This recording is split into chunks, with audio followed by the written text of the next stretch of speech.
പലരും പെരുന്നാളൊക്കെ ഉറപ്പിച്ചിട്ടാണ് ഇരിക്കുന്നത്. ചില പോസ്റ്റുകളും ചില സംസാരങ്ങളും ഒക്കെ കേൾക്കുമ്പോൾ തോന്നിപ്പോവാൻ എന്തിന്റെ പേരിലാണെന്ന് അറിയില്ല.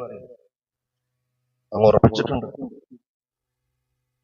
എന്നാ പിന്നെ നാളെ പെരുന്നാളല്ലേ എന്നുള്ള ചോദ്യം. കാരണം ഒമാൻ ഒഴികെയുള്ള നാട്ടിലൊക്കെ പെരുന്നാളല്ലേ, എന്തായിരുന്നാലും നാളെ പെരുന്നാളാണ്. വാസ്തവത്തിൽ ഒരു വേദനയുള്ള കാര്യം തന്നെയാണ് അങ്ങനെ സംസാരിക്കുന്നത്.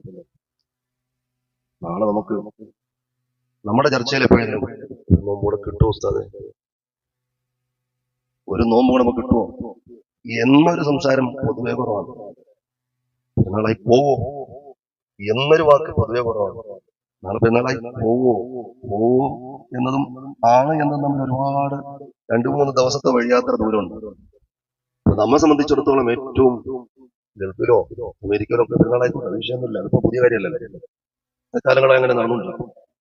നമുക്ക് ഒരു ദിവസം കൂടി ഒരു നോമ്പ് കിട്ടുക എന്ന് പറഞ്ഞാൽ അത് വലിയ കാര്യമാണ്. ഒരു നോമ്പ് ഒരു വർഷം മുഴുവനും നോമ്പെടുത്താലും റമദാനിലെ ഒരു നോമ്പിന് പകരമാവുകയില്ല എന്ന് സയ്യിദുനാ റസൂലുള്ളാഹി സ്വല്ലല്ലാഹു അലൈഹി വസല്ലം. അതുകൊണ്ട് നമ്മൾ അങ്ങനെ ചിന്തിക്കുക, അള്ളാഹുവിന്റെ ഖദായിൽപ്പെട്ടത് എന്താണോ അത് വരും. നമ്മൾ ബേജാറേണ്ട കാര്യമില്ല. വേറെ കണ്ടു എന്ന് പറഞ്ഞാൽ നമ്മൾ തക്ബീർ വിളിച്ച് പെരുന്നാളിന്റെ കാര്യത്തിലേക്ക് ഫിത്ർ സക്കാത്ത് കൊടുത്ത് വേഗം അടുത്ത ഇബാദത്താവുന്ന പെരുന്നാൾ നമസ്കാരത്തിലേക്ക് കടക്കും. അള്ളാഹുക്കെ സ്വീകരിക്കുമാറാട്ടെ. പക്ഷെ നമ്മൾ എന്ത് ചെയ്യാൻ പാടില്ല, നമ്മൾ ഉറപ്പിക്കുകയും നാളത്തെ ഒരു ദിവസത്തെ പെരുന്നാൾ സന്തോഷം ഇപ്പോഴേ മനസ്സിൽ കയറ്റുകയും ചെയ്യുന്നത് ഒരു നോമ്പ് കുറയുന്നതുമായി ബന്ധപ്പെട്ട ഒരു നൊമ്പരത്തിനോ വേദനയ്ക്കോ അത് തടസ്സമാകും എന്നാണ് പറഞ്ഞത്. പെരുന്നാള് ഇബാദത്ത് എന്ന ഭാഗത്തിലൂടെ പെരുന്നാള് ആഗ്രഹിക്കുന്ന തടസ്സമൊന്നുമില്ല. ഇസ്ലാമിന്റെ ആഘോഷങ്ങളും ഇബാദത്താണ്, അതാണ് ക്വാളിറ്റി.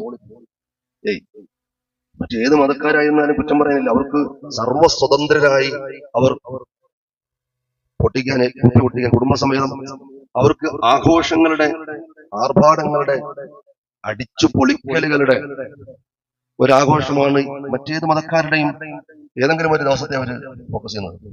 ഒരു മുസ്ലിമിനെ സംബന്ധിച്ചിടത്തോളം അവന്റെ ആഘോഷം ഏറ്റവും വലിയ ഇബാദത്താണ്. പെരുന്നാൾ ഖുതുബയിലൂടെ തന്നെ പരലോകത്തിന്റെ ഇടിമുഴക്കം പോലെയുള്ള വാക്കുകളാണ്, മരണത്തെക്കുറിച്ചുള്ള വാക്കുകളാണ്. അതുകൊണ്ട് അവിടെയുള്ള ആഘോഷം എന്ന് പറയുന്നത് ഇസ്ലാമിന്റെ ആഘോഷങ്ങൾക്ക് ആത്മീയതയുടെ പരിവേഷമുണ്ട്. ഞാൻ പറഞ്ഞു വരുന്നത്, ഇന്നലെ ഇഫ്താറിന് നമ്മൾ പറഞ്ഞതുപോലെ നോമ്പ് നമ്മുടെ വലിയൊരു സമ്പത്ത് നഷ്ടപ്പെട്ടു പോകുമ്പോഴുള്ളൊരു ദുഃഖം. നമ്മൾ ഇന്നലെ പറഞ്ഞു 100 രൂപയും 10,000 രൂപയും 1 കോടിയൊക്കെ നഷ്ടപ്പെട്ടു പോകുമ്പോഴുള്ള വേരിയേഷൻ പറഞ്ഞു. ആപേക്ഷികമായി ഓരോ ആൾക്കും അത് വേദന ഉണ്ടാകും. ഏത് കാര്യത്തിന്റെയും പര്യവസാനത്തിൽ ഒരു പിടപ്പുണ്ടാവും അല്ലെ? എക്സാം എഴുതുമ്പോ ഏത് വലുതാകട്ടെ ചെറുതാകട്ടെ അവസാന മൂമെന്റിൽ ആകെ വെപ്രാളാണ്. സോനി അഡ്മിഷൻ നമ്പർ എഴുതിയോ, എന്തെങ്കിലും മാറിപ്പോയോ, ന്യൂ ടൈപ്പ് ക്വസ്റ്റ്യൻ ഒക്കെ റെഡിയായോ, എന്റെ എസ് ശരിയായോ, എന്തെങ്കിലും പാരഗ്രാഫ് വിട്ടുപോയോ, അവസാനം ഒരു മറിക്കലും ഒരു തിരിക്കലും ഒരു വിലയിരുത്തലും ഒരു വെപ്രാളാണ്. ഒരു സാധാ എക്സാം എഴുതുന്ന അല്ലെങ്കിൽ കാര്യമായിട്ടുള്ള ഒരു എക്സാം എഴുതുന്ന ഒരാളിന് അതിനേക്കാളും ബേജാറാണ്. PSC പോലെയുള്ളതിന് ടിക്കറ്റ് ഷെയ്ഡ് ചെയ്ത പോലാണ്, എന്നാലും ഒരു ബേജാറാണ് അവസാന സമയത്ത്. ചില കുട്ടികൾ പറയും ഒരുവിധ പേപ്പറൊക്കെ തരുന്ന സമയത്ത് ചെറിയ ഒരുവിധം മീഡിയം എക്സാമുകളിലൊക്കെ ഒരു സെക്കൻഡ് കൂടെ ചോദിക്കുകയാണ്, കെഞ്ചി ചോദിക്കുകയാണ് ടീച്ചേഴ്സിനോട്, എക്സാമിനറോട്. നിങ്ങൾ ആലോചിച്ച് നോക്കൂ, നമ്മുടെ ഈ 30 ദിവസം അല്ലെങ്കിൽ 28 ദിവസം 29 ദിവസം നമ്മൾ നോമ്പെടുത്ത് നോമ്പ് തീരാൻ പോകുന്ന സമയത്ത് നമുക്ക് 1 മുതൽ ഈ സമയം വരെയും വെറുതെ നമ്മുടെ നോമ്പിലൂടെ ഒന്ന് കണ്ണോടിക്കുക. എന്തെങ്കിലും വിട്ടുപോയിട്ടുണ്ടോ?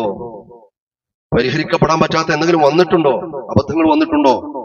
സ്വീകാര്യതയ്ക്ക് വിഘാതമാകുന്ന തടസ്സമാകുന്ന എന്തെങ്കിലും ഇതിന്റെ ഉള്ളിൽ സംഭവിച്ചിട്ടുണ്ടോ? പടച്ചവനെ, ഒന്നാമത്തെ പിറ കണ്ടത് മുതൽ ഈ സമയം ഈ ടൈം ചൊവ്വാലിന്റെ പിറ കാണും വരെയും ക്വാളിറ്റിക്കോ ശ്രേഷ്ഠതയ്ക്കോ ഒരു വ്യത്യാസമില്ല. ഇന്നലത്തെ രാവ് 29-ാം രാവാണ്. ആ രാവിനും ലൈലത്തുൽ ഖദറിന്റെ പ്രതീക്ഷിക്കപ്പെടാവുന്ന രാവാണ് എന്ന് നമ്മൾ ആരെങ്കിലും ചിന്തിച്ചോ എന്ന് എനിക്കറിയില്ല. ഇന്നലെ മിനിഞ്ഞാത്ത ക്ഷീണവും അല്ലെങ്കിൽ അതിനു മുമ്പത്തെ ക്ഷീണവും ഒക്കെ ഉണ്ടായതുകൊണ്ട് ഇന്നലെ കൂടുതൽ സംസാരത്തിലേക്കൊന്നും കടന്നില്ലെന്നേ ഉള്ളൂ. 29-ാം രാവിനും നമ്മൾ പ്രതീക്ഷിക്കണം, ഇന്നത്തെ ദിവസവും പ്രതീക്ഷിക്കണം. അതുകൊണ്ട് ഞാൻ പറഞ്ഞു വരുന്നത്, നമ്മുടെ ഉള്ളിൽ ഒരു നൊമ്പരുണ്ടാവണം.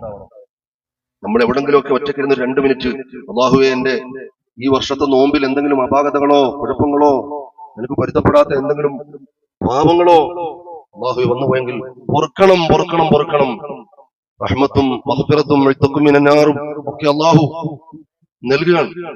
നമ്മളിപ്പോ ഭയങ്കര ഒരു പവറിലിരിക്കുന്ന ആളുകളാണ്. മന്ത്രി കസേര ഉണ്ടാകുന്ന സമയത്ത് ഭയങ്കര പ്രൊട്ടക്ഷനാണ് അല്ലെ, ഗവൺമെന്റ് ഉണ്ടാവും, പോലീസ് ഗാർഡ് പല ഭയങ്കര പ്രൊട്ടക്ഷനാണ്. കാറ്റഗറി അനുസരിച്ച് ഇങ്ങനെ പ്രൊട്ടക്ഷനാണ്. കൂടെ പോകാൻ ആളുണ്ടാവും, ഇങ്ങോട്ട് പോകുമ്പോൾ ആൾ ഇങ്ങോട്ട് ഓർഡർ ഇട്ടാൽ മതി മേശപ്പുറത്തിരുന്നു. ഇവനൊരു പഞ്ചായത്ത് മെമ്പർ ആയിരുന്നാൽ പോലും അവർക്ക് അതിൻ്റെതായിട്ടുള്ള ചില പ്രയോറിറ്റികളുണ്ട്, പ്രത്യേകതകളുണ്ട് അല്ലേ. പോലീസ് കാറ്റഗറിയിൽ വലിയ ഉയർന്ന ആളുകളാകുമ്പോൾ മറ്റുള്ള താഴ്ന്ന ഉദ്യോഗസ്ഥന്മാരും പോലീസുകാരും ഒക്കെ കൂടെ നിൽക്കും. ഒന്ന് കണ്ണുരുട്ടിയാൽ മതി എന്ന് പറഞ്ഞതുപോലെ നമ്മളൊക്കെ ഹൈ പവറുള്ള ഇപ്പോ നമ്മളോടൊപ്പം റഹ്മത്തിന്റെ മലക്കുകളുണ്ട് പ്രൊട്ടക്ട് ചെയ്യാൻ. എന്താ ചോദിച്ചാൽ അത് കൊടുക്കാൻ വാങ്ങിത്തരാൻ മലക്കുകളുണ്ട്. ഞാനാ വഴിക്കുന്ന നമ്മൾ വലിയ ഹൈ പവറുള്ള ആളുകളാണ്. ചൊവ്വാല് പറ കാണും വരെയും നീ ആ കസേര, ആ മന്ത്രി കസേര കിട്ടണമെങ്കിൽ 1 കൊല്ലം കാത്തിരിക്കണം. അപ്പൊ പിന്നെ ആഫിയത്ത് ഉണ്ടാവും അറിയില്ല. ഹയാത്തിലുള്ള ആളുകൾ എത്രയെന്ന് അറിയില്ല. അള്ളാഹു ചിന്തിക്കാനുള്ള തൗഫീഖ് തരട്ടെ. ഇപ്പൊ നമ്മളൊക്കെ ഓരോ ആളുകളും വലിയ പ്രൊഫൈലുള്ളവരാണെന്ന് മനസ്സിലാക്കുക. നോമ്പെന്ന പ്രൊഫൈല് പോലെ ഞാനാണ് അതിന് കൊടുക്കുന്നത് എന്ന് ഒരു അമലിനെ കുറിച്ചും നമ്മൾ ഇടക്കിടക്ക് പറഞ്ഞ ഒരു ഹദീസിന്റെ വിശദീകരണമാണ്. നോമ്പ് എനിക്കുള്ളതാണ്. വികാരം, വിചാരം, അന്നപാനീയങ്ങൾ, ഭക്ഷണങ്ങൾ സർവ്വതും ഒരു സുഗന്ധം പോലും അനുവദിച്ചിട്ടില്ല നോമ്പുകാർക്ക്. അതുപോലും എനിക്ക് വേണ്ടിയാണ് അവർ ഒഴിവാക്കിയത്. ബാപ്പയ്ക്കോ ഉമ്മയ്ക്കോ നാട്ടുകാർക്കോ വേണ്ടിയല്ല, ഉസ്താദിന് വേണ്ടിയല്ല, മറ്റു സമൂഹത്തിന് വേണ്ടിയല്ല. അവർ എനിക്ക് വേണ്ടി വലിയ അജലി, അള്ളാഹു പറയുന്ന ഖുദ്സിയ ഹദീസിൽ വലിയ അജലി എനിക്ക് വേണ്ടിയാണ്, എനിക്ക് വേണ്ടിയാണ്. അതുകൊണ്ട് അതിന് ഞാനും കൊടുക്കലാണ്. എണ്ണതൊന്നുമില്ല, വാരി കൊടുക്കാന്ന് പറയില്ല.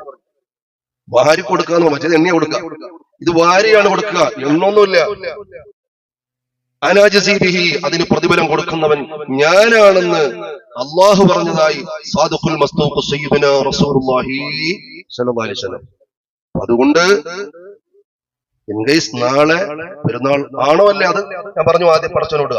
പക്ഷേ ആ പിറ കാണും വരെയും നോമ്പിന്റെ സവിശേഷതകളുടെ ഗൗരവം മറന്നു പോകാതെ, നോമ്പ് വിട പറയുന്നു എന്ന നൊമ്പരം ഈമാനുള്ള മുഅ്മിനീങ്ങൾ എപ്പോഴും കരഞ്ഞു നിലവിളിച്ചു. അത്രയും വലിയ നിലവിളിയില്ലെങ്കിലും ഒരു ചെറിയ ഉള്ളിന്റെ ഉള്ളിൽ ഒരു ചെറിയ വേദന നമുക്കുണ്ടാകണം. അല്ലെങ്കിൽ നാം സ്വമേധയാ ചിന്തിക്കേണ്ടിയിരിക്കും, എന്തോ എവിടെയോ സംതിങ്. കാരണം ഇതൊന്ന് കഴിഞ്ഞു കിട്ടിയാൽ ആഘോഷിക്കാമായിരുന്നു പെരുന്നാൾ എന്നൊരു ഫീല് വരുന്നു എന്ന് ചിന്തിച്ചുകൊണ്ടിരുന്നു. അള്ളാഹു കാത്ത് രക്ഷിക്കട്ടെ. അൽഹംദുലില്ലാഹ്, അള്ളാഹു തആല നമ്മൾ അനുഷ്ഠിച്ച നോമ്പുകളൊക്കെ സ്വീകരിക്കട്ടെ. നിസ്കരിച്ച തറാവീഹ് നിസ്കാരങ്ങൾ സ്വീകരിക്കട്ടെ. നമ്മുടെ ആത്മീയ കൂട്ടായ്മകളൊക്കെ അള്ളാഹു കബൂലാക്കി തരട്ടെ. പറഞ്ഞതും കേട്ടതുമൊക്കെ അള്ളാഹുവിന്റെ പൊരുത്തത്തിലാക്കി തരട്ടെ. ഒരുപാട് റമദാനുകളെ ആഫിയത്തോടുകൂടി അഭിമുഖീകരിക്കാനുള്ള വലിയ സൗഭാഗ്യം സിദ്ധിച്ചവരിൽ അള്ളാഹു നമ്മെ എല്ലാം ഉൾപ്പെടുത്തി തെരുമാറാകട്ടെ. നമുക്കൊക്കെ പല രോഗങ്ങളുണ്ട്, പ്രയാസങ്ങളുണ്ട്. പല രോഗങ്ങളും ഒരുപക്ഷെ നമുക്കിപ്പോ അറിയില്ല. അള്ളാഹു തആല എന്ത് രോഗത്തിന്റെ അണുക്കളാണോ കാമിലായ ആജിലായ ശിഫ ഇതെന്ന് അനുഗ്രഹിക്കുമാറാകട്ടെ. നമ്മുടെ കുടുംബങ്ങളിൽ നാമുമായി ബന്ധപ്പെട്ടവരിൽ, നമ്മുടെ സ്നേഹവലയത്തിലുള്ള ആളുകളിൽ, നമ്മുടെ ബന്ധങ്ങൾ അടുത്തും അകലെയുമുള്ളവർ പലരും ദുആ ചെയ്യണേ എന്ന് നമ്മോട് പറഞ്ഞിട്ടുണ്ട്. അല്ലെങ്കിൽ നമ്മുടെ അറിവിന്റെ അകത്തുള്ളവരുണ്ട്. അല്ലാഹുവേ പടച്ചവനെ, ക്യാൻസർ രോഗമടക്കമുള്ള രോഗങ്ങൾ കൊണ്ട് റമദാൻ മാസത്തിൽ ഒരു നോമ്പെടുക്കാൻ കഴിയാതെ വലിയ പ്രയാസത്തിൽ കഴിയുന്നവർ, ആശങ്കയിൽ കഴിയുന്നവർ, പല പല പല രോഗങ്ങൾ, അല്ലാഹുവേ നീ പൂർണ്ണമായ ആഫിയത്ത് കൊടുക്കണേ റഹ്മാനെ, ദീർഘായുസ് കൊടുക്കണേ റഹ്മാനെ. ക്ഷീണിതരായി, അവശരായി, വാർദ്ധക്യ സഹജമായ അസ്വസ്ഥതകൾ കൊണ്ട് നമ്മുടെ വീട്ടിൽ പല ഉമ്മമാരുണ്ട്. അവരുടെ കണ്ണുനീർ ഇപ്പൊ കുറവാണ്. ഒരുപാട് നമുക്ക്